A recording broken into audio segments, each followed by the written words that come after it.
Hello అండి, నమస్తే. అందరూ బాగున్నారా? కథాకమనీయం ఛానల్కి స్వాగతం. నేను మీ శైలజ. మనం యండమూరి వీరేంద్రనాథ్ గారు రచించిన అతడు ఆమె ప్రియుడు నవల చదువుకుంటున్నాం కదా. 3వ భాగంలో ఏం జరిగిందో చూద్దాం. అతి కష్టం మీద పెదాలు బెగబట్టి నవ్వు ఆపుకుంటుంది సిరిచందన. పదే పదే రవితేజ గుర్తుకొస్తున్నాడు. మొదటి చూపులోనే ఆమెకి అతడు నచ్చాడు. అతని మొహంలోని ఆ గాంభీర్యత చూడగానే నాలుక బయటపెట్టి వెక్కిరించి కవ్వించాలనిపించింది. ఆ కోరికకు పరాకాష్టే ఫోన్ చేసి అబద్ధం చెప్పడం. రవితేజ ఏం చేస్తాడు? హోటల్కి వెళతాడా, లేక ఆ విషయం ఏంటో తన్నే అడిగి తెలుసుకుంటాడా? ఈ రెండూ కాకుండా తన మీద నమ్మకం. అవును, నమ్మకం ఎలా కలుగుతుంది? అంతకుముందు అతనికి తనకు అస్సలు పరిచయం లేదు. పెళ్లి చూపుల్లోనే కదా చూసుకోవడం. తన స్వభావం, ప్రవర్తన అతనికి తెలియదు. డైరెక్ట్గా ఆ విషయం అడుగుతాడు, లేదా హోటల్కి వెళతాడు. ఒకవేళ హోటల్కి వెళితే నవ్వు ఆపుకోలేకపోయింది. ఆమె ఆలోచనలకి భంగం కలిగిస్తూ ఫోన్ రింగ్ అయింది. ఆమె ఫోన్ లిఫ్ట్ చేసింది. అవతల పరిచయమైన గొంతు. నేను రవితేజ తండ్రి సత్యనారాయణను. ఆయన మాటల్లో తడబాటు స్పష్టంగా తెలుస్తోంది. నమస్కారం అండి, నేను సిరిచందనని. ఆమె ఇంకేదో చెప్పబోయింది. పూర్తిగా వినకుండానే మాట్లాడాడు. రవి హోటల్ పై అంతస్తు నుంచి కిందికి పడిపోయాడు. హాస్పిటల్లో చేర్పించారు. గబగబా హాస్పిటల్ అడ్రస్ చెప్పాడు. రాన్పడిన సిరిచందన తేరుకుని ఏదో అడిగే లోపల క్లిక్ మని ఫోన్ పెట్టేసిన చప్పుడయింది. వర్మ ఫోన్ ఎత్తి హలో హలో అన్నాడు. నేను మహర్షిని మాట్లాడుతున్నాను. వర్మ చెయ్యి ఫోన్ చుట్టూ బిగుసుకుంది. నిన్నటి నుంచి నీ కోసం చూస్తున్నాను. ఎక్కడున్నావు నువ్వు? హోటల్కి ఫోన్ చేస్తే 2 రోజుల క్రితమే ఖాళీ చేశావన్నారు. అలా రాత్రికి రాత్రి ఖాళీ చేయవలసిన అవసరం ఏమొచ్చిందా అని కంగారు పడ్డాను.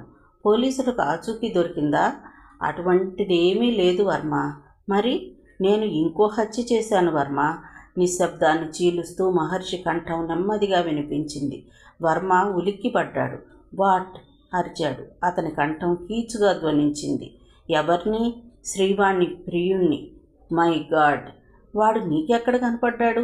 నేనున్న హోటల్కే వచ్చాడు. చూడగానే ఆవేశం ఆపుకోలేకపోయాను. పైనుంచి తోసేశాను. అతని మాటలు కట్ చేస్తూ పేపర్లో చదివాను. ఎవరో పోలీస్ ఆఫీసర్ స్మగ్లర్లు తోసేస్తే పడిపోయాడని వ్రాశారు. ఆసుపత్రిలో ఉన్నాడట. నువ్వేనన్నమాట. అతడు నిన్ను చూశాడా? లేదు. అంతవరకు మంచిదే. పోతే నేను కాలేజీకి వెళ్ళాను. 2 రోజులు వెతికినా సిరిచందన అడ్రస్ దొరకలేదు. వర్మ చెప్పు.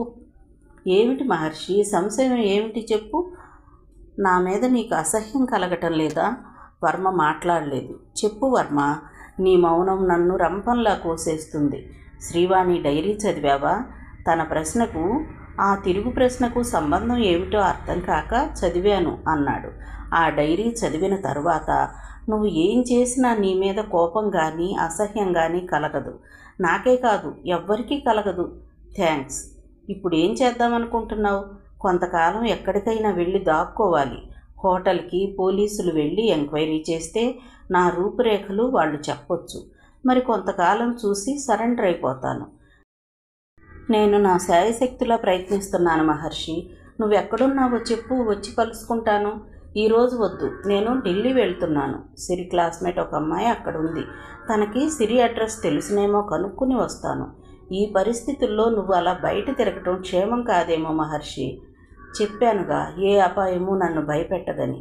సరే, నీ ఇష్టం. నేను ఇక్కడ ప్రయత్నిస్తాను అన్నాడు వర్మ. నాకొక కోరిక కలుగుతుంది. ఆసుపత్రికి వెళ్ళి ఆ రవితేజ చచ్చిపోయే లోపులో చెప్పాలని ఉంది, నిన్ను తోసింది మహర్షి అని. వద్దొద్దు. అయినా ఎందుకు? నీకు తెలియదు మహర్షి. నీ కేసు కోర్టులో నడుస్తున్నప్పుడు అతడిని నేను, లాయర్ గారు కలిసి ఎంతో బ్రతిమాలాం. డిఫెన్స్ తరపున సాక్షిగా ఒక్కసారి కోర్టుకొచ్చి సాక్ష్యం చెప్పమన్నాం. అప్పుడు అతను చెప్పిన సమాధానం, చూపించిన నిర్లక్ష్యం ఇంకా నా కళ్ళ ముందు కదులుతూనే ఉంది. అతనికి తెలియాలి, అతడి వల్ల నువ్వు ఊరికంబం ఎక్కుతూ ఎలాంటి మానసిక క్షోభ అనుభవిస్తున్నావు. మరణానికి దగ్గరవుతున్న అతనికి తెలియాలి. వద్దు వర్మ, అంత రాక్షసత్వం వద్దు. నేనంటే ఏదో ఆవేశంలో చేసేశాను. ఊరికే అన్నానులే. మరి నేను ఉంటాను. సరిగ్గా 4 రోజుల తర్వాత ఊరి చివర అంబేద్కర్ కాలనీలో ఉన్న హింద్ హోటల్కి సాయంత్రం 4ంటికి రా, ఎదురు చూస్తూ ఉంటాను. మంచిది. మహర్షి ఫోన్ పెట్టేశాడు. ఆ సాయంత్రమే అతను ఢిల్లీ బయలుదేరాడు. పొద్దున్న 5ంటికి పోలీస్ కమిషనర్ అశ్వత్థామ బెడ్రూమ్లో అలారం మ్రోగింది. నిద్రలోంచి మెలకువలోకి వస్తూ దాన్ని ఆపి బయటకొచ్చాడు. ఆయన్ని చూడగానే ఇన్స్పెక్టర్ లేచి సెల్యూట్ చేశాడు. అశ్వత్థామ చాలా సిస్టమేటిక్ పోలీస్ ఆఫీసర్. రవితేజకి సీరియస్ అయితే ఆ విషయం వెంటనే తనకు తెలుపమని, లేకపోతే పొద్దున్నే 5ంటికి ఇంటికొచ్చి రిపోర్ట్స్ చేయమని ఇన్స్పెక్టర్కి ఇన్స్ట్రక్షన్స్ ఇచ్చాడు. రవికి స్పృహ రాలేదు సార్ అన్నాడు ఇన్స్పెక్టర్. అశ్వత్థామ బ్రుకుటి ముడివడింది. అరగంటలో ఆసుపత్రికి బయలుదేరాడు. ఆ గది నిశ్శబ్దంగా ఉంది. బాటిల్లోంచి సన్నని ట్యూబ్ ద్వారా తేజ మోచేతి పైభాగంలోకి గ్లూకోజ్ ప్రవహిస్తూ ఉంది. అధునాతనమైన గవర్నమెంట్ హాస్పిటల్లో స్పెషల్ వార్డులో బెడ్ మీద పడుకొని ఉన్నాడు రవితేజ. అతనికి దూరంగా అతని తండ్రి కూర్చొని ఉన్నాడు. రాత్రి 11 ప్రాంతంలో తేజాని కమిషనర్ స్వయంగా తీసుకొచ్చి హాస్పిటల్లో చేర్పించడంతో అప్పటికప్పుడు ఆపరేషన్ జరిగింది. తేజాకి ఇంకా స్పృహ రాలేదు. తల మీద దెబ్బ బలమైంది కాదు, స్పృహ రావటానికి ఇంకొద్దిసేపు పడుతుంది అని డాక్టర్ చెప్పడంతో కమిషనర్ తేలిగ్గా ఊపిరి పీల్చుకున్నాడు. 2 కానిస్టేబుల్స్ను అక్కడే ఉంచి తెల్లవారుజామునే వస్తానని చెప్పి వెళ్ళాడు. సత్యనారాయణ మాత్రం చాలా హడావుడి పడుతున్నాడు. తనతో కలిసి డిన్నర్ చేసి ఇప్పుడే వస్తానని చెప్పి వెళ్ళిన కొడుకు ఆ విధమైన రక్తసిక్తమైన శరీరంతో హాస్పిటల్లో పడి ఉండటం ఆయన్ని అతలాకుతలం చేసింది. నిశ్శబ్దంగానే తెల్లవారింది. ప్రొద్దున 6ంటికి సిరిచందనని తీసుకుని విష్ణువర్ధన్ రావు వచ్చాడు. వారిని చూడగానే అంతసేపు ఉగ్గబట్టిన దుఃఖం ఒక్కసారిగా పొంగుకొచ్చి సత్యనారాయణ తన వయసు కూడా మర్చిపోయి ఆయన చేతులు పట్టుకుని బావురుమంటూ ఏడ్చాడు. తలకి పూర్తిగా బ్యాండేజీ చుట్టబడిన రవితేజను చూడగానే సిరిచందనకి కళ్ళల్లో నీళ్లు తిరిగాయి. అతడి నుదుటి మీద చెయ్యి వేసి నిమరాలన్న కోరికను బలవంతంగా తనలో తనే అణుచుకుంది. నేను డాక్టర్తో మాట్లాడి వచ్చాను, ప్రమాదం ఏమీ లేదట, తలకి మాత్రం చిన్న గాయం అయిందన్నారు డాక్టర్ అని ఓదార్చాడు విష్ణువర్ధన్ రావు. కొంచెం సేపటికి సత్యనారాయణ కొద్దిగా స్థిమితపడ్డారు. సిరిచందనకైతే మనసులో లేదు. తనతో పెళ్లి నిశ్చయమైన తరువాతనే ఈ దురదృష్టకరమైన సంగతి జరిగిందేమోనని అందరూ అనుకుంటారని ఆమె భయపడుతోంది. ఎవరు ఏమనుకున్నా రవితేజ మాత్రం అలా అనుకోడు. తనకు తనే నచ్చ చెప్పుకుంది. ఇంతలో కమిషనర్ డాక్టర్తో కలిసి అక్కడికొచ్చారు. డాక్టర్ తేజాన్ని పరీక్షిస్తూ ఇంకా స్పృహ రాలేదా అని అడిగాడు. లేదు డాక్టర్, రాత్రి నుంచి కోమాలోనే ఉన్నాడు అంది నర్సు. డాక్టర్ మరో 2 ఇంజెక్షన్స్ ఇచ్చాడు. ఆతృతగా ఎదురు చూస్తున్న వారి వైపు తిరిగి, మరేం భయపడకండి, కాసేపటికి స్పృహ వస్తుంది, కానీ ఎక్కువ మాట్లాడించకండి, నేను మళ్ళీ వస్తాను అని అక్కడి నుండి వెళ్ళిపోయాడు. ఆయన మాటలకి అక్కడి వారికి ధైర్యం వచ్చింది. కమిషనర్ గారి కోసం కుర్చీ లాగింది సిరి. ఆయన కూర్చుంటూ ఆమెను చూసి, నిన్ను ఇంతకుముందు ఎక్కడో చూసినట్లుందే అని సాలోచనగా అన్నాడు. మొన్న తేజాతో స్కూటర్ పార్క్ దగ్గర గొడవ పడుతూ అని స్పష్టంగా చెప్పింది. ఆయన మరింత కన్ఫ్యూజ్ అయ్యి, మరి తేజ అన్నాడు. మా ఫాదరు వాళ్ళ ఫాదరు చిన్ననాటి స్నేహితులట కమిషనర్ గారు, నిన్ననే తెలిసింది అంది. ఆయనకు పూర్తిగా అర్థం కాలేదు. కానీ మరి ఆ విషయం ఆ పరిస్థితుల్లో ఎక్కువ చర్చించడం ఇష్టం లేనట్లుగా, ఓహో అలాగా అన్నాడు. ఇంతలో తేజ కనురెప్పలు కొద్దిగా కదులుతున్నట్లు అక్కడి వారు గమనించారు. ఆతృతగా బెడ్ చుట్టూ చేరారు. తేజ కళ్ళు నెమ్మదిగా తెరుచుకున్నాయి. కానీ ఆ చూపుల్లో వెలుగు లేదు. నిర్జీవంగా అలాగే పైకి చూస్తున్నాడు. పక్కనే కూర్చున్న తండ్రిని కూడా చూడలేదు. అందరి మొహాల్లోనూ టెన్షన్. ఎంతసేపటికి తేజ తమ వైపు చూడకపోవడంతో అతని తండ్రికి అనుమానం వేసింది. రవి అని పిలిచాడు. తేజ కనీసం ఊ అనైనా అనలేదు. విష్ణువర్ధన్ రావు అతని చేతి మీద చెయ్యి వేస్తూ రవి రవి అని ఆతృతగా పిలిచాడు. ఎక్కడో నూతులో నుంచి వినబడుతున్నట్లు ఊ అన్న శబ్దం వినపడింది. బాబు రవి, నేను డాడీని, తేజాని దాదాపు కుదుపుతున్నట్లుగా అన్నారు సత్యనారాయణ గారు. ఈ లోపులో నర్సు కల్పించుకుంటూ, అతన్ని డిస్టర్బ్ చేయకండి అంది. డాడీ నువ్వా? ఎక్కడున్నావు డాడీ అంటూ చేతులతో తడమసాగాడు రవి.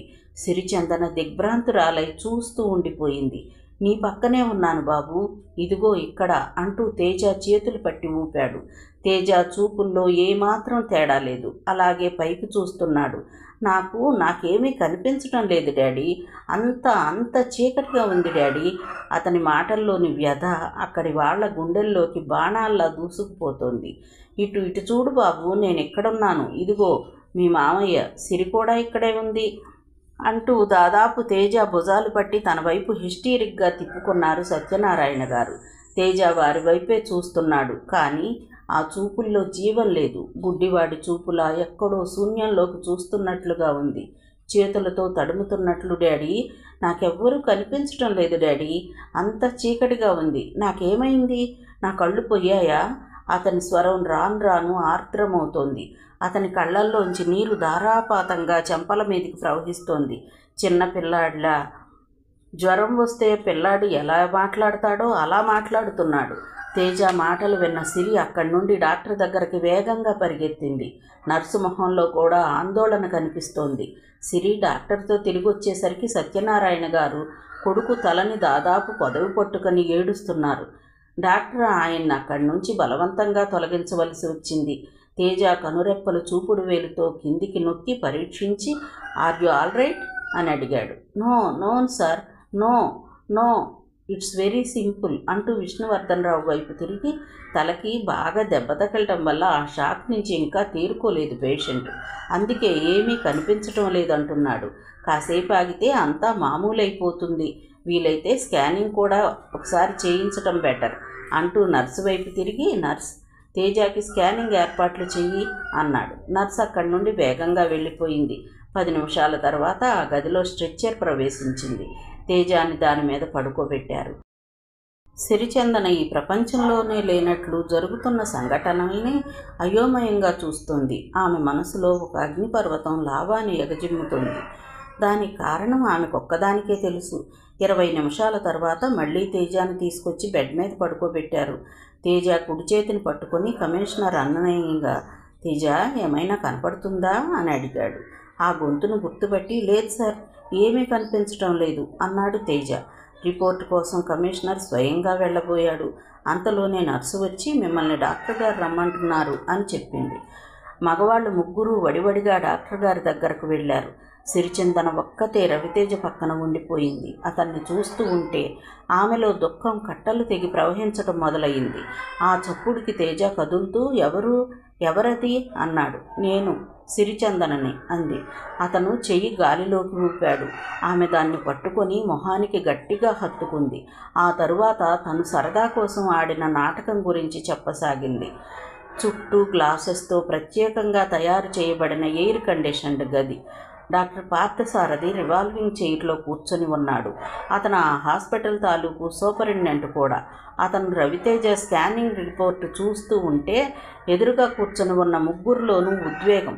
మరో నిమిషం పాటు రిపోర్టు పరిశీలించి దాన్ని బల్ల మీద పెడుతూ గాఢంగా నిట్టూర్చాడు డాక్టర్ పార్థసారథి. ఏమైంది అని అడిగాడు commissioner. I'm sorry doctor, anything serious? Satyanarayana గారు దాదాపు కుర్చీలోంచి లేస్తూ అడిగారు. డాక్టర్ పార్థసారథి కంఠం స్పష్టంగా నిరాశాజనకంగా పలికింది. ఎస్, అతను జీవితంలో మరిక చూడలేడు. ఎదురుగా ఉన్న ముగ్గురి మీద ఒక్కసారిగా పిడుగు పడ్డట్లయింది. ముందుగా తేరుకున్నది కమిషనర్. ఏమి డాక్టర్ మీరు అంటున్నది అన్నాడు. అంత పెద్ద పోలీస్ ఆఫీసర్ అయి ఉండి కూడా ఆ నిజాన్ని నమ్మలేనట్లు అతని స్వరం సన్నగా కంపించింది. అవును, అతను తేజ మళ్ళీ జీవితంలో చూడలేడు అన్నాడు డాక్టర్. ఆ గదిలో మళ్ళీ నిశ్శబ్దం ఆవరించింది. అప్పటి వరకు మౌనంగా ఉన్న విష్ణువర్ధన్ రావు, అసలు ఏమైంది డాక్టర్ అన్నాడు. అతడు పైనుంచి తల ముడుచుకొని పడటం వల్ల వెనుక భాగంలో చిన్న మెదడుకి, దాని కింద ఉండే ఆప్టికల్ లూప్స్కి బలమైన దెబ్బ తగిలింది. ఆప్టికల్ లూప్స్ నుంచి బ్లడ్ సర్క్యులేట్ చేసే నరాలు చిట్లి అక్కడ రక్తం గడ్డకట్టుకుపోయింది. అందుకే అతను చూడలేకపోతున్నాడు. చెప్పటం ఆపాడు డాక్టర్. ఆపరేషన్ చేసి మళ్ళీ సరిచేయటానికి వీల్లేదా అడిగాడు commissioner. You mean brain operation? అవును, చెయ్యొచ్చు అన్నాడు డాక్టర్. వింటున్న ముగ్గురు మొహాల్లోకి వెలుగొచ్చింది. దానివల్ల అతనికి చూపొస్తుందా డాక్టర్ అడిగాడు విష్ణువర్ధన్ రావు. చెప్పలేం, 100కి 10% మాత్రమే గ్యారంటీ ఇవ్వగలం అని ఆగి నెమ్మదిగా చివరి వాక్యం పూర్తి చేశాడు. కానీ దానివల్ల ప్రాణానికి పూర్తి ప్రమాదం. అంటే చూపు తిరిగి రావటానికి కొద్దిగా వీలున్నా ఆ ఆపరేషన్ ప్రాణానికి చాలా ప్రమాదం. అందువల్ల మనం ఆ రిస్క్ తీసుకోవడం మంచిది కాదు, ఒక డాక్టర్గా సలహా చెప్పాడు పార్థసారథి. ముగ్గురు నిశ్శబ్దంగా నిస్తేజంగా అలాగే కూర్చొని ఉన్నారు. డాక్టర్ పార్థసారథి అక్కడి నుండి లేచి బయటికి వెళ్ళిపోయాడు. ఒక షాకింగ్ న్యూస్ చెప్పిన తరువాత ఆ పేషెంట్ తాలూకు బంధువులు తేరుకోవడానికి కొంత సమయం పడుతుందని అతనికి అనుభవం నేర్పింది. ట్రైన్ వేగంగా వెళుతోంది. మహర్షి ఆలోచన అంతకన్నా వేగంగా ప్రయాణిస్తున్నాయి. ఢిల్లీలో అతను వెళ్ళిన పని కాలేదు. ఆ అమ్మాయి అడ్రస్ పట్టుకుని వెతకటానికి 10 రోజులు పట్టింది. వెళ్ళాక తెలిసింది ఆ అమ్మాయి భర్తతో కలిసి దుబాయ్లో ఉంటుందని. దుబాయ్ అడ్రస్ దొరికింది, కానీ ఆ తర్వాత ఇంకేం చెయ్యాలో తోచలేదు. అందుకే తిరిగి వస్తున్నాడు. అతడి మనసంతా వాసిలేటింగ్గా నిస్పృహగా ఉంది. స్టేషన్లో దిగ్గానే పోలీస్ స్టేషన్కి వెళ్ళి సరెండర్ అయిపోదామా అనుకున్నాడు. ఇప్పటి వరకు ఎవ్వరికీ అనుమానం రాలేదు, కానీ ఏ క్షణమైనా పోలీసులు పట్టుకోవచ్చు. అందులోనూ ఇప్పుడు సెంట్రీ హత్య కేసు కూడా తన మీద ఉంది. పోలీసులు ఇప్పుడు మళ్ళీ తన మీద కేసు పెడతారా? పెట్టినా ఉరిశిక్ష కన్నా పెద్ద శిక్ష ఏముంటుంది? ఈ నేరానికి కూడా అదే శిక్ష వేసి 2 సార్లు ఉరి తీస్తారా? కోర్టులో మళ్ళీ ఈ నేరం మీద 1 సంవత్సరం పాటు వాదోపవాదాలు జరుగుతాయా? అంత బాధలోనూ అతనికి నవ్వొచ్చింది. తన జీవితం అంతా ప్రేమ కోసం వెతుక్కోవటాలు, నేరం చెయ్యటాలు, శిక్ష తప్పించుకోవటాలు, వీటికే సరిపోతుందేమో. సిరిచందన ఇప్పుడు ఏం చేస్తూ ఉండి ఉంటుంది? పెళ్ళై ఉంటుందా? పిల్లలతో ఆడుకుంటూ ఉండి ఉంటుందా? ఒక్కటి మాత్రం నిజం, ఒక అజ్ఞాత ప్రేమికుడు తన కోసం ఊళ్ళు పట్టి వెతుకుతూ తిరుగుతున్నాడని కలలో కూడా ఊహించి ఉండదు. ఆలోచనల మధ్య రైలు ఆగింది. స్టేషన్ నుంచి అతను వర్మకు ఫోన్ చేశాడు. అట్నుంచి వర్మ, నువ్వేనా మహర్షి? ఇన్ని రోజులు నువ్వేమైపోయావో తెలియక పోలీసులు పట్టుకున్నారేమోనని చాలా కంగారు పడ్డాను. 2 రోజుల క్రితమే రావాలిగా. రావాల్సిందే, కానీ ఆ అమ్మాయి అడ్రస్ పట్టుకోవటం ఆలస్యమైంది. వర్మ ఆత్రంగా, ఏమైంది? సిరిచందన ఆచూకీ దొరికిందా అన్నాడు. మహర్షి నిస్పృహగా, లేదు, ఆ సుశీల అనే అమ్మాయి దుబాయ్ వెళ్ళిపోయిందట అన్నాడు. సరే, నువ్వు హోటల్కి రా, నేను ఇక్కడికి వస్తాను. అరగంట తర్వాత ఇద్దరూ హోటల్లో నిశ్శబ్దంగా టీ తాగుతూ ఉన్నారు. ఇదంతా నీకు సిల్లీగా కనిపిస్తుందా వర్మ? లేదు లేదు, ఆగి అన్నాడు. ఇంకేం మార్గాలు ఉన్నాయా అని ఆలోచిస్తున్నాను. మహర్షి కూడా తిరిగి ఆలోచనల్లో పడ్డాడు. అతని దృష్టి హోటల్ టేబుల్ మీద ఉన్న ఆ రోజు దినపత్రిక మీద పడింది. యథాలాపంగా దాన్ని తిరగవేయసాగాడు. బేరర్ వచ్చి బిల్ ఇచ్చాడు. దాన్ని పే చేస్తూ వర్మ అన్నాడు, ఆ దుబాయ్ అమ్మాయి ఫోన్ నంబర్ తెలుసా? లేదు, అడ్రస్ మాత్రమే ఇచ్చారు. పద చెప్తాను లేస్తూ అన్నాడు. ఎక్కడికి? దుబాయ్లో నా స్నేహితుడు ఒకడున్నాడు, అతనికి అడ్రస్ చెప్పి ఫోన్ ఉందేమో కనుక్కోమందాం. మహర్షి కళ్ళు తడయ్యాయి. కృతజ్ఞతాభావంతో మనసు ఆర్ద్రమైంది. నా కోసం ఎంత చేస్తున్నావు వర్మ అన్నాడు. డోంట్ బి సిల్లీ, పద. ఇద్దరూ వర్మ ఇంటికి వచ్చారు. ఇంటికి రాగానే వర్మ దుబాయ్కి ఫోన్ చేశాడు. ఆ అదృష్టవశాత్తు స్నేహితుడు దొరికాడు. అతనికి అడ్రస్ చెప్పి, ఈ అడ్రస్కి ఫోన్ ఉందేమో కనుక్కుని చెప్తావా అని అడిగాడు. ఆ తర్వాత ఫోన్ పెట్టేస్తూ, ఇంకో 5 నిమిషాల్లో డైరెక్టరీ చూసి చెబుతానన్నాడు అన్నాడు. ఆ 5 నిమిషాలు తన జీవితంలో ఎన్నడూ లేనంత టెన్షన్ అనుభవించాడు మహర్షి. 5 నిమిషాలు గడిచాయి. ఫోన్ రాలేదు. తరువాత ఒక్కొక్క క్షణం గడుస్తున్న కొద్దీ మహర్షిలో ఉద్వేగం ఎక్కువైంది. 15 గంట తరువాత ఫోన్ మోగింది. వర్మ చప్పున రిసీవర్ ఎత్తి, హలో అని, నంబరుందా? ఎగ్జైటింగ్గా అన్నాడు. అట్నుంచి మాటలు వినపడడం లేదు. మహర్షి అరచేతులు చెమటలు పడుతున్నాయి. వర్మ వంగి పెన్సిల్ కాగితం తీసుకోవడం చూసి చప్పున వెళ్ళి వెనక్గా నిలబడి వర్మ రాసుకుంటున్న ఫోన్ నంబర్ చూశాడు. ఏమిటి విషయం? అట్నుంచి స్నేహితుడు అడుగుతున్నాడు. చిన్న వివరం కావాల్సి వచ్చిందిలే అని అతనికి కృతజ్ఞతలు చెప్పి ఫోన్ పెట్టేశాడు. ఎంతో ప్రయత్నించి కష్టాలు పడిన తరువాత నిధి దొరికితే దాన్ని ముట్టుకోకుండా ఉద్వేగంతో ట్రెజర్ హంటర్స్ ఎలా చూస్తారో ఆ విధంగా ఆ ఫోన్ నంబర్ వైపు ఇద్దరూ కొంచెం సేపు చూస్తూ ఉండిపోయారు.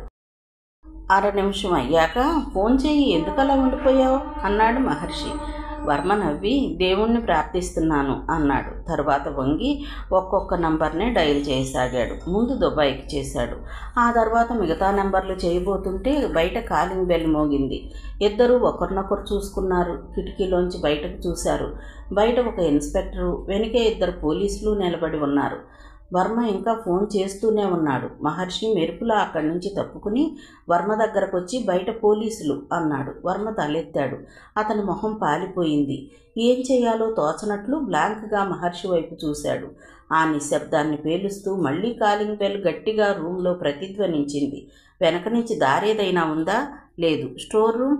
బ్యాచులర్ని కదా? లేదు. సరే, నేను టాయిలెట్లో దాక్కుంటాను, జాగ్రత్తగా మేనేజ్ చేయి అంటూ మహర్షి అటువైపు వేగంగా వెళ్ళిపోయాడు. తలుపు వేసుకున్న శబ్దం విన్నాక వర్మ వెళ్ళి మెయిన్ డోర్ తీశాడు. భయంతో అతని చేతులు వణకసాగాయి. 2 బెడ్రూమ్ ఫ్లాట్ అది. పోలీసులు సెర్చ్ చేస్తే క్షణాల్లో దొరికిపోవడం ఖాయం. అతను తలుపు తెరవగానే ఇన్స్పెక్టర్ లోపలికి ప్రవేశించాడు. వర్మంటే మీరేనా? తడారిపోతున్న గొంతు సహకరించలేదు. ఈసారి ఆశ్చర్యపోవటం వర్మ వంతైంది. అతను సినిమాల్లోనూ పుస్తకాల్లోనూ ఇన్స్పెక్టర్ సెర్చ్ కోసం రాగానే పోలీసులు గబగబా ఇంట్లో నలువైపులకి వెళ్ళి వస్తువులన్నీ చెల్లాచెదురు చేస్తూ నేరస్తుడి కోసం వెతుకుతారు అనుకుంటూ వచ్చాడు. కానీ ఈ ఇన్స్పెక్టర్ తీరిగ్గా సోఫాలో కూర్చుని మంచినీళ్ళు ఇవ్వండి అనేసరికి అందుకే అతనికి ఆశ్చర్యం వేసింది. అతను లోపలికి వెళ్ళి నీళ్లు తీసుకొచ్చి ఇచ్చాడు. పోలీసులు ఇన్స్పెక్టర్ వెనకాల నిలబడి ఉన్నారు. మహర్షి అనే వ్యక్తి మీకు తెలుసా? మంచినీళ్లు తాగుతూ అడిగాడు ఇన్స్పెక్టర్. తెలుసు. అతడు మొన్న జైల్లోంచి తప్పించుకున్నాడు. అందుకే ఎంక్వైరీ మొదలుపెట్టాం. తప్పించుకుని ఇప్పటికి వారం రోజులైంది. ఈ పాటికి దేశం కూడా దాటిపోయి ఉంటాడులేండి. ఏదో ఫార్మాలిటీగా మా ఎంక్వైరీ మేము చేస్తున్నాం. గ్లాస్ బల్ల మీద పెడుతూ అన్నాడు ఇన్స్పెక్టర్. ఖైదీ గురించి వెతుక్కుంటూ అతను వెళ్ళిపోయి ఉంటాడనే నిర్ణయానికి వచ్చి రికార్డు పుస్తకాల్లో రికార్డులు పూర్తి చేసుకోవడం కోసం స్టేట్మెంట్లు తీసుకుంటున్న ఇన్స్పెక్టర్ వైపు తెల్లబోయి చూశాడు వర్మ. అతనికి మనసులో ఆశ్చర్యం కూడా వేసింది. జైలు నుంచి బయటపడ్డ తర్వాత మహర్షి మీకు ఫోన్ చేశాడా? లేదు. అతను ఎక్కడికి వెళ్ళి ఉంటాడో మీరేమైనా ఊహించగలరా? నాకంతగా తెలీదండి. ఇన్స్పెక్టర్ లేచి నిలబడి టాయిలెట్ ఎక్కడా అని అడిగాడు. వర్మ గుండెల్లో రాయి పడింది. అతనేదో సమాధానం చెప్పేలోగానే ఇన్స్పెక్టర్ టాయిలెట్ దగ్గరకు వెళ్ళి తలుపు తోశాడు. లోపల గడియ ఉండడంతో అది రాలేదు.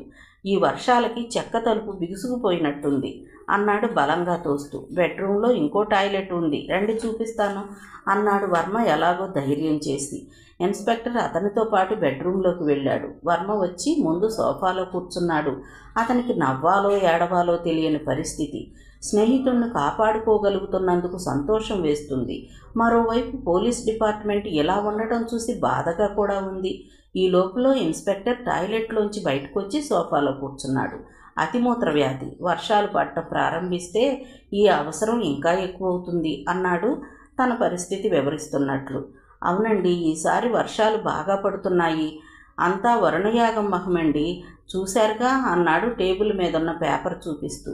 మంత్రి గారు ఎంతో శ్రద్ధ తీసుకుని వరుణయాగం చేయించారు. అందుకే ఈ సంవత్సరం వర్షాలు ఎక్కువగా కురుస్తున్నాయి. యాగాల వల్ల వర్షాలు కురుస్తాయా? ఈ దశాబ్దంలో కూడా ఏంటండి ఈ మూర్ఖత్వం అన్నాడు వర్మ.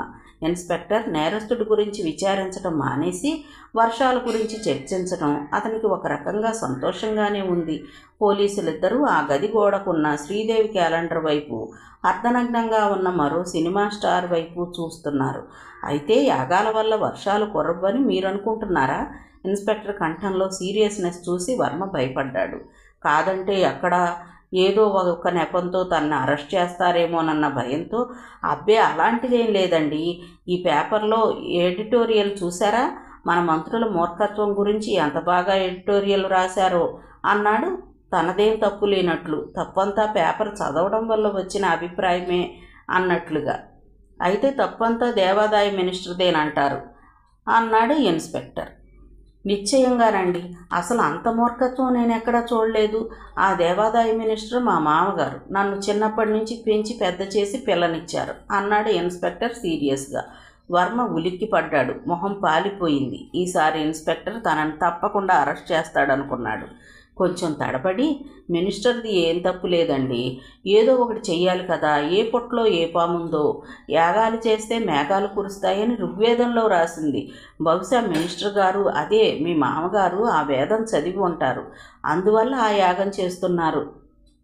నిజంగా మహానుభావుడు ఆయన అన్నాడు ఆయన్ని సమర్థిస్తున్నట్లు.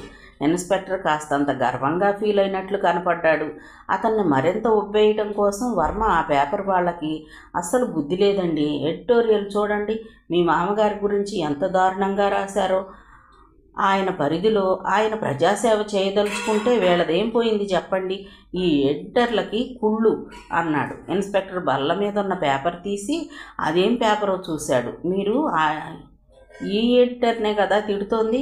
అవునండి, హేతువాదం పేరిట మరీ ఎంత దారుణంగా రాస్తాడా ఈడియట్ అన్నాడు కోపంగా. ఇన్స్పెక్టర్ అతని వైపు క్రూరంగా చూసి, ఆ ఎడిటర్ మా బాబాయ్, నాకు పోలీసు ఉద్యోగం ఇప్పించింది ఆయనే అన్నాడు. వర్మకి టాయిలెట్లోకి వెళ్ళి ఊరేసుకొని చావాలనిపించింది. అతి కష్టం మీద తనని తాను సంభాళించుకున్నాడు. పోలీసులిద్దరూ తన వైపు క్రూరంగా చూస్తున్నట్లు అనిపించింది.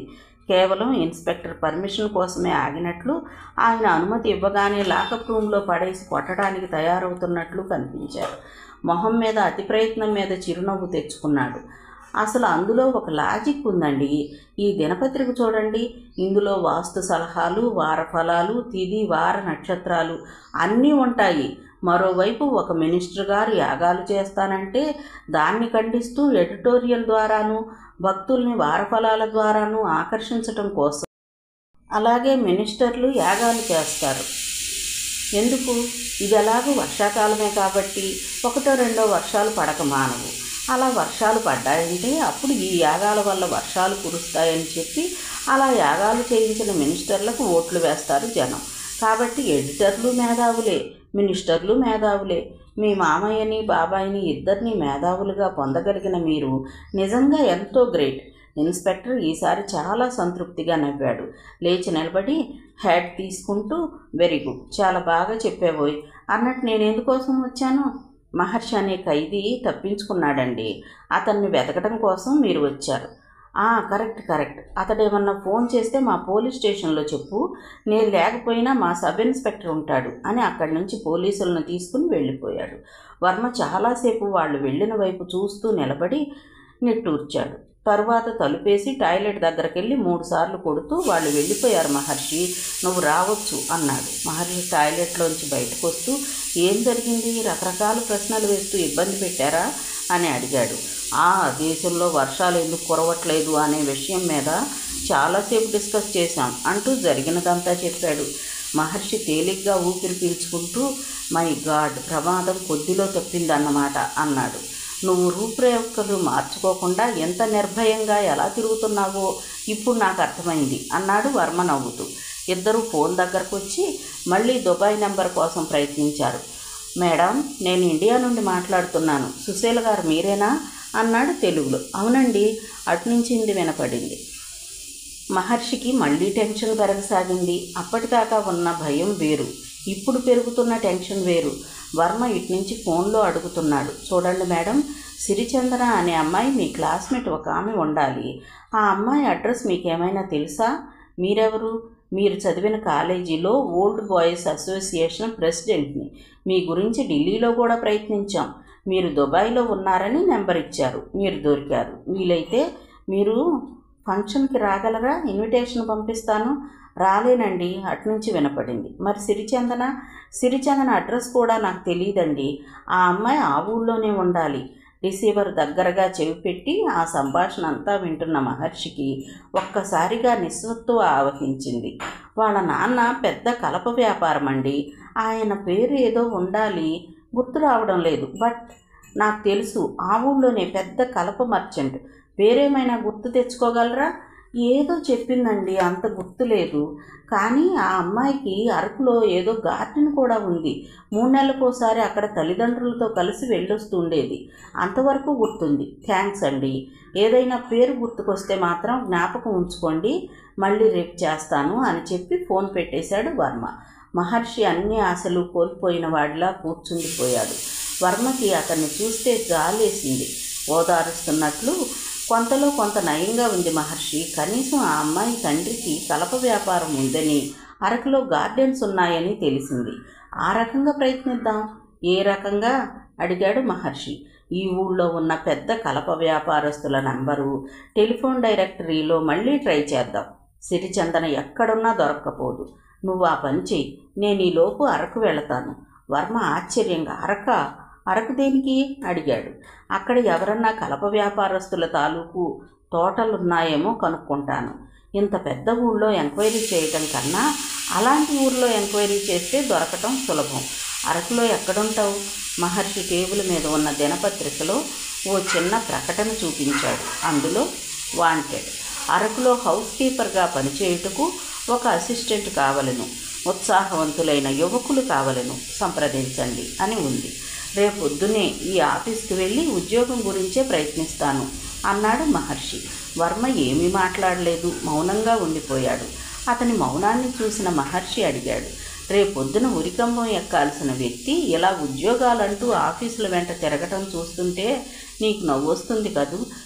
లేదు, ఏదో ఓ ప్రయత్నం చేయకుండా మన పని జరగదు కదా. నువ్వు చెప్పినట్లే అరకు వెళ్ళు, నేను ఇక్కడ ప్రయత్నిస్తాను. Wish you best of luck అన్నాడు వర్మ. మహర్షి అక్కడి నుండి కదిలాడు. మహర్షి పేపర్లో చూసిన ఆ ప్రకటన రావటానికి కారణమైన సంఘటన కొద్ది రోజుల క్రితమే జరిగింది. నమస్కారం. చేతిలో దినపత్రికను పక్కన పెడుతూ తలెత్తి చూశాడు విష్ణువర్ధన్ రావు. నుదుటిన బొట్టు, పంచాంగం, పట్టెనామాలు చూడగానే నమస్కారం సిద్ధాంతి గారు, కూర్చోండి అంటూ ఎదురుగా ఉన్న సోఫా చూపించాడు. ఈరోజు మంచి రోజు, లగ్నపత్రిక రాసుకుని తీసుకువచ్చాను అంటూ పంచాంగం సంచిలో నుంచి సిరిచందన, రవితేజల లగ్నపత్రిక బయటకు తీశాడు సిద్ధాంతి. విష్ణువర్ధన్ రావు సోఫాలో వెనక్కు వాలి సిద్ధాంతి వైపు చూస్తూ, క్షమించండి, ఆ సంబంధం మేము చేసుకోవటం లేదు అన్నాడు. ఆ మాటలకు సిద్ధాంతి అయోమయంగా, ఏమిటి మీరంటున్నది అని ప్రశ్నించాడు. అవును, నిజమే ఆగాడు విష్ణువర్ధన్ రావు. రవితేజ ఆ బిల్డింగ్ మీద నుంచి పడి శాశ్వతంగా గుడ్డివాడైపోయాడు.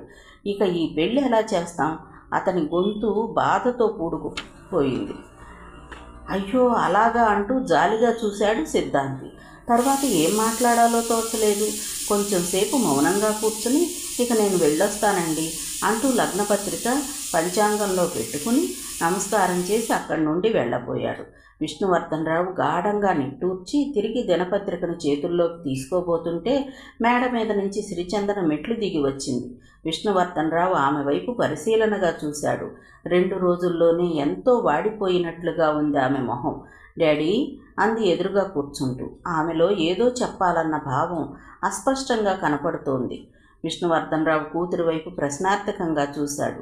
తను ప్రారంభించాలనుకున్న విషయాన్ని లీడ్ చేస్తున్నట్లుగా సిద్ధాంతి గారిని ఎందుకు పంపించేశారు అని అడిగింది. ఇప్పుడే పెళ్ళెందుకని? అంటే తేజతో నా పెళ్లి జరగదా డాడీ? విష్ణువర్ధన్ రావు మొహంలో ఈసారి ఆశ్చర్యం కనపడింది. కూతురు ఏం చెప్పాలనుకుంటుందో తెలియని సందిగ్ధతతో, ఒక గుడ్డివాడికి నిన్నిచ్చి ఎలా పెళ్లి చేస్తాననుకుంటున్నావమ్మా అన్నాడు. ఆమె కొంచెం సేపు తల ఉంచుకుని తన చేతి గోళ్ల వైపు చూస్తూ మౌనంగా ఉండిపోయింది. తరువాత నెమ్మదిగా తలెత్తి, నిజం తెలిస్తే మీరు ఇలా మాట్లాడరు డాడీ అంది. ఏంటమ్మా నువ్వు అనేది? అవును డాడీ, ఆ రోజు అంటే పెళ్లి చూపులైన రోజు రాత్రి తేజాని హోటల్కి పంపింది నేనే. ఆయన బ్రుకుటి ముడివడింది. కళ్ళు చిట్లేస్తూ ఏమిటి అన్నాడు. రూమ్ నంబర్ 303కు వెళ్ళమని మగ గొంతుతో నేనే ఫోన్ చేశాను డాడీ. ఎందుకు? ఆయన నోట్లో నుంచి బుల్లెట్లా వచ్చింది ఆ ప్రశ్న. సిరిచందన తల మరింత కిందకి దిగిపోయింది. ఆమె మొహంలో అది సిగ్గో బాధో స్పష్టంగా తెలియటం లేదు. కాబోయే భార్య మీద అతనికి ఎంత నమ్మకం ఉందో, ఎంత ప్రేమ ఉందో తెలుసుకోవాలని సరదాగా నేనే ఫోన్ చేశాను. అయితే యాదృచ్ఛికంగా ఆ రూమ్లో స్మగ్లర్ గ్యాంగ్ ఉంటుందని, అది ఎంత విషాదానికి దారితీస్తుందని నేను కల్లో కూడా ఊహించలేదు. విష్ణువర్ధన్ రావు మొహం తెల్లగా పాలిపోయింది. ఆయన నిస్తేజంగా కూతురి వైపు చూస్తూ ఉండిపోయాడు. నిజం డాడీ, తేజాకి కళ్ళు పోవటం నా వల్లే జరిగింది. అతడికి నా మీద ఎంత ప్రేమ ఉందంటే ఆ క్షణమే ఆ విషయం తేల్చుకోవడం కోసం అతను హోటల్ వెనుక వైపు బాల్కనీ పట్టుకుని కిటికీకి దగ్గరగా వెళ్ళాడు. స్మగ్లర్స్ కనపడడంతో పోలీస్ ఆఫీసర్గా కర్తవ్యం గుర్తుకొచ్చి రివాల్వర్తో వాళ్ళని బెదిరించి లొంగ తీసుకోవాలనుకున్నాడు. చివరికి అతనే దానికి బలయ్యాడు. మొత్తం మీద ఏది ఎలా జరిగినా ఎంతో ప్రేమ ఉంటే తప్ప ఒక మగవాడు అంత రిస్క్ తీసుకోడు డాడీ. ఆ ప్రేమ కోసం నేను నా జీవితాన్నే అతనికి ఇవ్వదలుచుకున్నాను. ఆమె చెప్పటం ఆపింది. అప్పటి వరకు కళ్ళు మూసుకుని ఆలోచిస్తున్న విష్ణువర్ధన్ రావు నెమ్మదిగా కళ్ళు తెరిచాడు. వయసు నేర్పిన అనుభవాలతో పండిపోయిన అతని మేధస్సుకి కూతురు చెప్తుంది పెద్ద గొప్ప విషయంలా కనపడలేదు. చూడమ్మా అన్నాడు. నీ కాబోయే పెళ్లి కూతురు ఫలానా హోటల్ రూమ్లో ఉందని ఒక ఆకాశరామన్న చెప్తే ఏ మగవాడైనా దాని యొక్క నిజానిజాలు పరీక్షించుకోవడానికి తప్పకుండా అక్కడికి వెళతాడు. పోతే రవితేజ పోలీస్ ఆఫీసర్ కాబట్టి మరింత చొరవ తీసుకుని ఆ గదిలోకి ప్రవేశించాడు. దీనికి నువ్వనుకున్నట్లు గుండెల నిండా ప్రేమే ఉండాల్సిన అవసరం లేదు తల్లి అన్నాడు. నిజమైన ప్రేమ ఉన్న చోటే అనుమానానికి అసూయకి చోటుంటుంది డాడీ. అతనికి నా మీద ప్రేమ లేకపోతే కేవలం ఆ ఫోన్ కాల్ కారణంగానే నన్ను వదిలేసి ఉండవచ్చు. కానీ అతను అలా చేయలేదు. నిజానిజాలు పరీక్షించుకోవాలనుకున్నాడు. అది చాలు అంది సిరిచందన. విష్ణువర్ధన్ రావు వాదించదలుచుకోలేదు. ఇలాంటి విషయాలు వాదన వల్ల తేలవు. తండ్రి మౌనాన్ని మరోలా అర్థం చేసుకున్న సిరిచందన, నేను ఈ విషయాలన్నీ తేజాతో మాట్లాడాను డాడీ అంది. ఎప్పుడు మాట్లాడావు? మీరందరూ స్కానింగ్ కోసం డాక్టర్ దగ్గరికి వెళ్ళినప్పుడు. తేజ ఏమన్నాడమ్మా? ఏమీ అనలేదు. నేనే ఆ ఫోన్ చేసిందని చెబితే నవ్వి ఊరుకున్నాడు. నా వల్లే అతను అంధుడైనందుకు అతన్ని పెళ్లి చేసుకుంటానన్నప్పుడు మాత్రం జాలితో ఈ నిర్ణయం తీసుకోవద్దు అని చెప్పాడు. నిజం డాడీ, నేను మాత్రం జాలితో ఈ నిర్ణయం తీసుకోవడం లేదు. తేజాని నేను మనస్ఫూర్తిగా ఇష్టపడుతున్నాను. మళ్ళీ ఇంకొకసారి ఆలోచించుకోమ్మా. డాడీ, నేను పెళ్ళంటూ చేసుకుంటే తేజానే చేసుకుంటాను. ఈ విషయంలో మీకు ఇష్టం లేకపోయినా కూడా నేను నా నిర్ణయానికి కట్టుబడి ఉంటాను. నా అదృష్టం బాగుంటే అతను మళ్ళీ ఈ లోకాన్ని చూడగలడు. ఒకవేళ అంధత్వం శాశ్వతమైతే నా కళ్ళతోనే అతనికి లోకాన్ని చూపిస్తాను. కానీ ఒక్క రిక్వెస్ట్ డాడీ, మా పెళ్ళి ఘనంగా చేయొద్దు. సింపుల్గా చేసినట్లయితే మాకు ఇబ్బంది ఉండదు. వీలైతే రేపే ఏర్పాటు చేయి డాడీ. నా వల్ల అంధుడైన అతన్ని ఎక్కువ కాలం ఒంటరిగా దిగులుతో ఉంచడం నాకు ఇష్టం లేదు. చెప్పేసి వెళ్ళిపోతున్న కూతురి వైపు స్తబ్దుగా చూస్తూ ఉండిపోయాడు విష్ణువర్ధన్ రావు. ఒక నిర్ణయం తీసుకుంటే ఎన్ని అడ్డంకులు వచ్చినా దాన్ని వదలకుండా ఉండగలగడం అతని లక్షణం. కూతురు కూడా అతని లక్షణాలని పుణికిపుచ్చుకొని పుట్టిందని ఆయనకి బాగా తెలుసు. విష్ణువర్ధన్ రావు ఇల్లు ముందెన్నడూ లేని అందంతో కళకళలాడుతూ ఉంది. ఆ రోజు ఉదయమే సిరిచందన, రవితేజలకు రిజిస్టర్ ఆఫీసులో పెళ్లి జరిగింది. ఒక అంధునితో తన కూతురు జీవితం పంచుకుంటుందన్న బాధలోంచి నెమ్మదిగా తేరుకుంటున్నాడు విష్ణువర్ధన్ రావు. కూతురు మాట ప్రకారమే అతడు పెళ్లికి అతిథుల్ని ఎక్కువగా పిలవలేదు. కూతురు వాదనలో కూడా నిజం ఉంది. తేజాని ఇబ్బందికరమైన పరిస్థితుల్లో పెట్టడం ఎవ్వరికీ ఇష్టం లేదు. పెళ్లి జరగగానే అందరూ కలిసి ఇంటికి వచ్చేశారు. డాడీ, ఏంటమ్మా? సిరిచందన కొంచెం తటపటాయించి, ఆయన నేను ఒక నెల రోజుల పాటు అరకులో మన గెస్ట్ హౌస్లో ఉంటాను డాడీ. ఎక్కడా? సిరి గార్డెన్స్లోనా? అవును డాడీ. ఇప్పుడు ఎందుకమ్మా? ఇంకో 10 రోజులు పోయిన తర్వాత. డాడీ, ఆయన్ని ఉద్యోగం నుంచి రిటైర్ కమ్మని మెసేజ్ వచ్చింది. డ్యూటీలో ఉండగా ఈ ప్రమాదం జరిగినందువల్ల రిటైర్ అయ్యే వయస్సు వచ్చే వరకు జీతం ఇస్తారట. కానీ అదేమీ అంత సంతోషించాల్సిన విషయం కాదు. ఆయన మానసికంగా చాలా కృంగిపోయి ఉన్నారు. ఎంతో సాధించవలసిన వయసులో ఇలా కళ్ళుపోయినందుకు, పనిలో నుంచి తొలగించబడ్డందుకు ఆయన మెంటల్ షాక్లో ఉన్నారు. దాని నుంచి కొంచెం తేరుకోవాలంటే ఈ పరిసరాల నుంచి దూరంగా వెళ్ళాలి. అందుకని ఆయన్ని తీసుకుని మన గెస్ట్ హౌస్కి వెళదామనుకుంటున్నాను. విష్ణువర్ధన్ రావు ఏమీ మాట్లాడలేకపోయాడు. సరేనమ్మా అన్నాడు. సిరిచందన మొహం విప్పారింది. థ్యాంక్ యూ డాడీ అని అక్కడి నుంచి వెళ్ళబోయింది. సిరి పిలిచాడు. సిరిచందన ఆగి తండ్రి వైపు చూసింది. మీతో పాటు ఎవరినన్నా తీసుకెళ్తే బాగుంటుందేమో. ఎవరినన్నానా? ఎందుకు అని అడిగింది అర్థం కానట్లు. చూడమ్మా, అంత పెద్ద గార్డెన్స్లో గెస్ట్ హౌస్లో మీ ఇద్దరే ఉంటారు. అఫ్కోర్స్ తోటమాలి పనివాళ్ళు అందరూ ఉంటారనుకో. కానీ అతనేమో గుడ్డివాడు. మీకు తోడుగా ఇంకొంచెం చదువుకున్నవాడు, కొంచెం చిన్న పనులు చేసి పెట్టడానికి ఉంటే బాగుంటుందేమో ఆలోచించు. సిరిచందన తండ్రి చెప్పేది నిజమేనన్నట్లుగా అలాగే డాడీ అంది. విష్ణువర్ధన్ రావు ఇంటర్కమ్ తీసుకుని సెక్రటరీని పిలిపించాడు. అతడు వచ్చాక ఒక న్యూస్ పేపర్లో అడ్వర్టైజ్మెంట్ ఇవ్వమని చెప్పాడు. ఆ మరుసటి రోజు దినపత్రికలో ఒక చిన్న ప్రకటన పడింది. వాంటెడ్, అరకులో హౌస్ కీపర్గా పనిచేయడం కోసం ఒక అసిస్టెంట్ కావలను. ఉత్సాహవంతులైన యువకులు సంప్రదించండి. జీతం అర్హతలను బట్టి నిర్ణయించబడుతుంది. మహర్షి ఆఫీస్ మెట్లెక్కి లోపలికి ప్రవేశించాడు. అతని చేతిలో క్రితం రోజు తాలూకు దినపత్రిక ప్రకటన ఉంది. నిజానికి అది చాలా చిన్న ఉద్యోగం. కూతుర్ని అల్లుణ్ణి చూసుకోవలసిన పని కాబట్టి విష్ణువర్ధన్ రావే స్వయంగా అభ్యర్థులను ఇంటర్వ్యూ చేయాలనుకున్నాడు. మహర్షి వెళ్ళిన అరగంటకి లోపలికి పిలుపు వచ్చింది. అతను లోపలికి వెళ్ళగానే విష్ణువర్ధన్ రావుకి మహర్షి నచ్చాడు. బలంగా ఎత్తుగా ఉన్న మొహంలో వినయము నమ్రత కనపడుతున్నాయి. నీ పేరు అడిగాడు. మహర్షి. ఏం చదువుకున్నావు చెప్పాడు మహర్షి. ఆయన ఆశ్చర్యంగా చూస్తూ, ఎంత చదువు చదివి కేర్ టేకర్ ఉద్యోగం చేస్తావా అడిగాడు. మహర్షి సమాధానం చెప్పలేదు.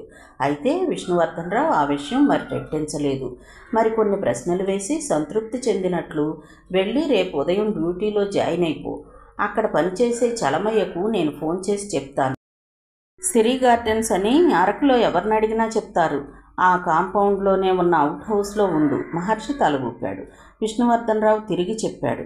మా అమ్మాయికి మొన్నే పెళ్ళయింది. వాళ్ళు హనీమూన్ కోసం అక్కడికి వస్తున్నారు. 1 నెల రోజులు ఉంటారు. వారికి ఏ అసౌకర్యం కలగకుండా చూసుకుని తిరిగి నాకు క్షేమంగా అప్పచెప్పే బాధ్యత నీది. అలాగే సార్, థ్యాంక్ యూ అని నమస్కరించి వెనుతిరిగాడు మహర్షి. అతను వెళ్ళగానే విష్ణువర్ధన్ రావు ఇంటికి ఫోన్ చేశాడు. సిరిచందన ఫోన్ ఎత్తింది. అమ్మా, ఈరోజు ఒక క్యాండిడేట్ వచ్చాడు. నాకు అన్ని విధాలా నచ్చాడు. అతన్ని అరకు పంపించేశాను. రేపు మీరు వెళ్ళేసరికి అతను అక్కడ ఉంటాడు అన్నాడు. సిరిచందనకు ఆ విషయం మీద అంత ఆసక్తి లేనట్లు అలాగే డాడీ అంది. అతను మీకేమాత్రం నచ్చకపోయినా తిరిగి అతన్ని వెనక్కి పంపించేయండి. 2 నెలల జీతం ఇచ్చి తీసేస్తాను. దాందే ఉందిలే డాడీ, మేం మాత్రం 1 నెల కన్నా ఎక్కువ ఉంటామా ఏమిటి అని ఫోన్ పెట్టేసింది. ఆమె సంభాషణ అంతా వింటున్న రవితేజ, ఏమిటి ఉద్యోగం అంటున్నావు అన్నాడు. ఎవరో కేర్ టేకర్ని అపాయింట్ చేశారట. నాన్నదంతా చేదస్తం అంది సిరిచందన. కేర్ టేకరా? నీ కేర్ టేకరా, నా కేర్ టేకరా? మనం వెళుతున్నది హనీమూన్కా లేక ఏదైనా యుద్ధభూమికా? సిరిచందన కూడా నవ్వేసి, 1 నెల రోజుల కోసం ఎంతో హడావిడి చేస్తున్నారు నాన్నగారు అంది. ఆ 1 నెల రోజులే ఆమె జీవితాన్ని నిర్దేశించబోతున్నాయని ఆ క్షణం ఆమెకు తెలియదు. మిగతా కథ తరువాతి భాగంలో చూద్దామండి. కథ విన్నందుకు ధన్యవాదాలు. ఈ నవల మీకు నచ్చితే ఒక లైక్ చేయండి, షేర్ చేయండి, నా ఛానల్ని సబ్స్క్రైబ్ చేసుకోండి, నన్ను సపోర్ట్ చేయండి. మీరిచ్చే ఒక్క లైక్ నాకు, నా ఛానల్కి ఎంతో సపోర్ట్ని ఇస్తుందండి. Thank you. ఉంటానండి.